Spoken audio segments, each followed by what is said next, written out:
Okay, so ready to unlock your millionaire mind. We're diving into Secrets of the Millionaire Mind, and let me tell you, this book really got me thinking about all those like invisible scripts we have around money.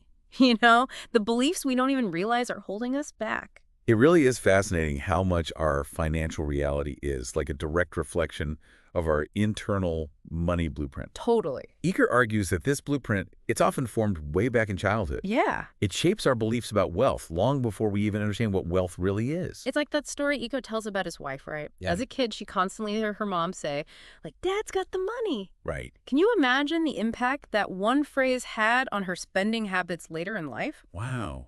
It makes you kind of stop and think, like, what phrases did we absorb as kids? Was it money doesn't grow on trees or we can't afford that? It's incredible, isn't it? How these seemingly harmless statements, they can be so powerful. They become part of our subconscious programming. Yeah. They influence our financial decisions without us even realizing it. And, Eker, he calls this verbal programming. But it goes beyond just the words themselves, right? Yeah. We learn by observing how the adults around us, how they behave with money. He calls this modeling. It's like that classic example, right? The woman who always cuts the ends off her ham before baking it just because her mom did it that way. Right. It had nothing to do with the ham itself. It was a subconscious pattern passed down, like, through generations. Yeah. But when it comes to money, these patterns can really impact our ability to create wealth. Absolutely. And sometimes these money blueprints, Mm-hmm. they're shaped by what Eker calls specific incidents. Okay. These are those emotionally charged experiences around money that leave a lasting impact. Oh, like that time I was convinced I could make a fortune selling lemonade on the corner, Right. only to have my dreams crushed when I realized how much sugar actually costs. Talk about a childhood financial crisis. Well, maybe not all incidents are that dramatic. Haha. They're true. But think about a time, right? Maybe your family experienced financial hardship. Yeah. Maybe a business failed or there was a period of unemployment. Yeah. These events, they can create like these deep-seated beliefs about money's scarcity or its unpredictability, Right. even if we don't consciously remember them. And then those beliefs can totally sabotage our financial success in adulthood. Exactly. Even if we're working hard and making, like smart decisions, it's like having one foot on the gas and the other one's like firmly on the brake. That's a great way to put it. That's exactly it. And that's why, becoming aware of our money blueprint, it's so crucial. It's not about blaming our past. Right. It's about understanding how those early experiences might be, influencing our financial reality today. I see. Once we're aware of those ingrained beliefs, that's when we can start to challenge them. Yeah. And then we can choose to adopt new ones that actually support our financial goals. So it's less about wishing we had a different financial past and more about consciously creating a new financial future. You got it. It's about recognizing that we have the power to rewrite our money story. Yeah. And one of the key distinctions that Eker makes is between what he calls the rich mindset and the poor mindset. Okay, let's unpack that a bit. I have a feeling this isn't about judging anyone's current financial situation, right? Right. It's more about understanding the different thought patterns that can either support or sabotage our financial success. You're exactly right. Eker argues that those who are financially successful, they tend to focus on being successful first and then taking action. Those who struggle financially, on the other hand, they often believe they need to have money first in order to do the things that will lead to success. It's like that classic chicken and egg dilemma, Exactly. but for money. Like, I'll start that business when I have enough capital, or I'll invest when I have some extra cash. But Eker's suggesting that those who are already financially successful, they flip that script. They believe they are successful, so they act accordingly, and the money follows. Precisely. They invest in their knowledge. They take calculated risks. They don't wait around for, the perfect conditions. They understand that action is that bridge between thought and results. And that brings us to another important point that Eker makes, right? Rich people choose to get paid based on results, not just time. This is where a lot of us get stuck, don't we? Often, yeah. We get comfortable with the security of a steady paycheck, even if it means limiting our earning potential. That's the trap of the steady paycheck mindset. It offers this sense of security, but it often comes with this this invisible ceiling. I see. Those who are financially successful, They're often willing to, take on a bit more risk and be compensated based on their performance, whether that's through, commission-based sales, owning a business, or having equity in a company. So it's about stepping outside that comfort zone, maybe betting on ourselves a little, even if it feels kind of scary at first. Exactly. Yep. And it's not just about working harder. Right. It's about working smarter. Okay.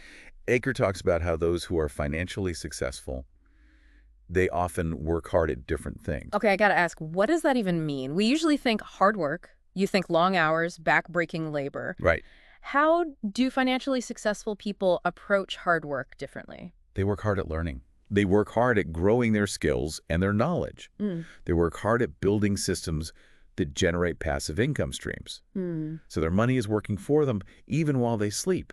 It reminds me of that saying, work smarter, not harder. Like investing in real estate, that allows your money to work hard for you, right? Potentially generating income without you having to trade your time for it. Precisely.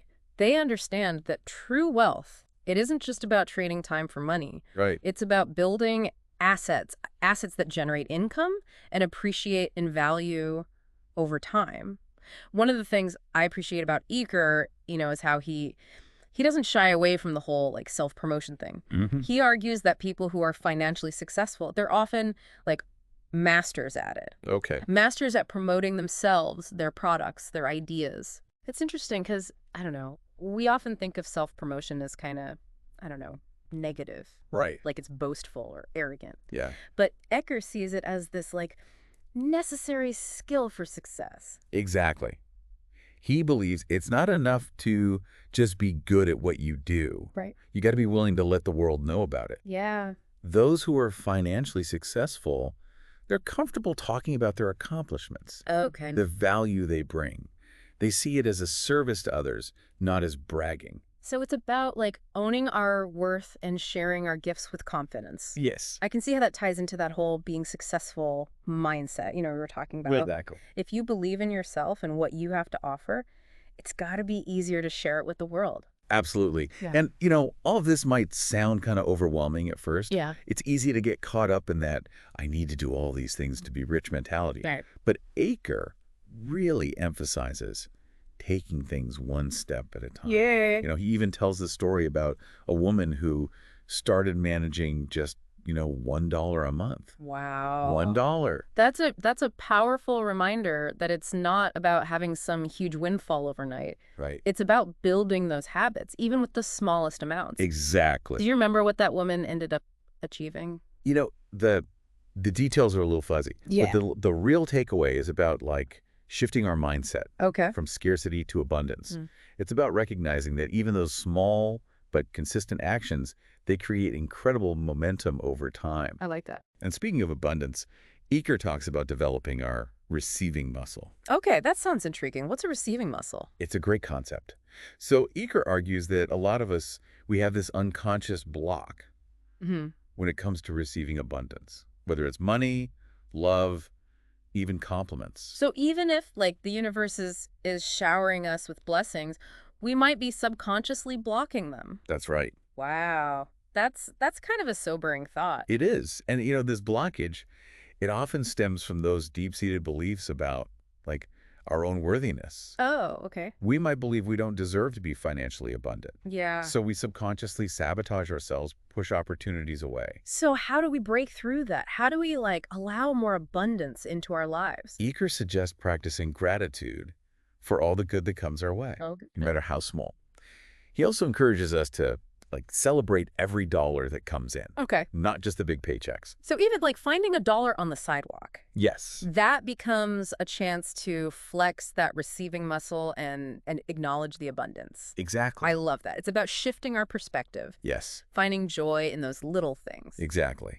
And, speaking of finding joy in unexpected places, Eker has this interesting idea he calls the play account.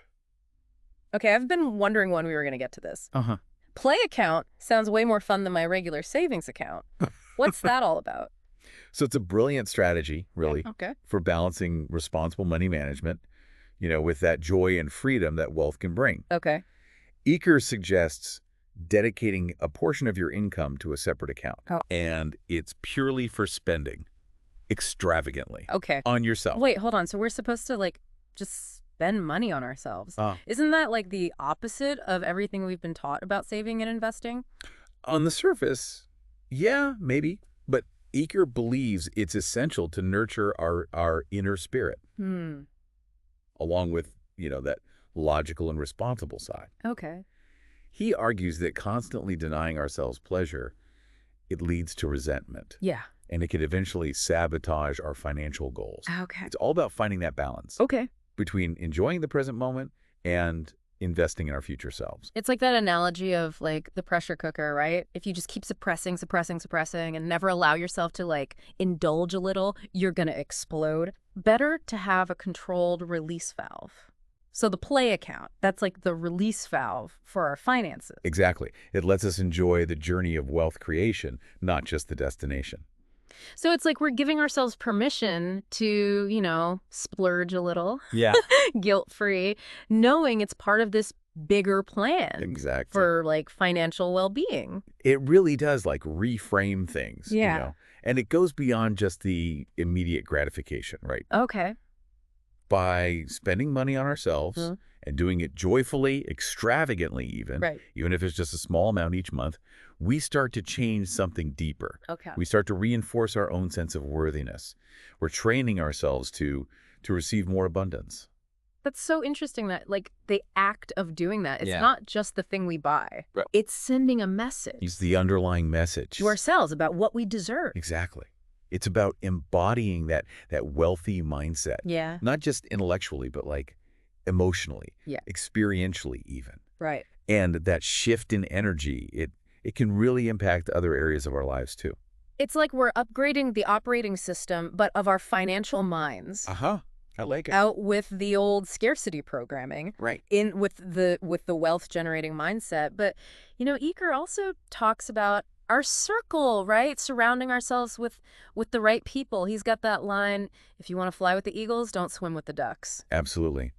Our networks, they have a huge influence on our net worth, Yeah. for better or for worse. Yeah. And I love that you brought up that quote Yeah. because it highlights something really important. It's not just about, hanging out with millionaires at some fancy country club. Right. It's about consciously choosing to be around people who light us up, Yeah. who challenge us to grow, people who have that positive, abundant mindset. So ditch the Debbie Downers, right? Aha, exactly. Find your tribe of high flyers. Yeah. But, Eker also cautions against just like blindly following anyone's advice. Right. Even if they're like crazy successful, why is that? He encourages us to really think about who we're taking advice from. Okay. He suggests, seek out guidance from people who are maybe a few steps ahead of you on the path you want to take. Okay, yeah. People who have actually achieved the level of success that you aspire to. So it's about learning from their experience. Yeah. Not just like worshiping some guru. Right. It's about finding those mentors, right? Yes. People who can give us like practical guidance See. based on their own journey. It makes a lot of sense. It does. And ultimately, it boils down to taking action. You can read all the books, go to all the seminars, Right. but without action, the knowledge, it just stays theoretical. Yeah, Eker's a huge proponent of that. Every master was once a disaster, right? Love that one. Success is a journey. It's about, being willing to try things, make mistakes, learn from it all. Exactly. We're all works in progress. And, financial success, it's no different. It's about having that courage to put ourselves out there, even if we, stumble a little bit along the way. So what does this all mean for you, dear listener?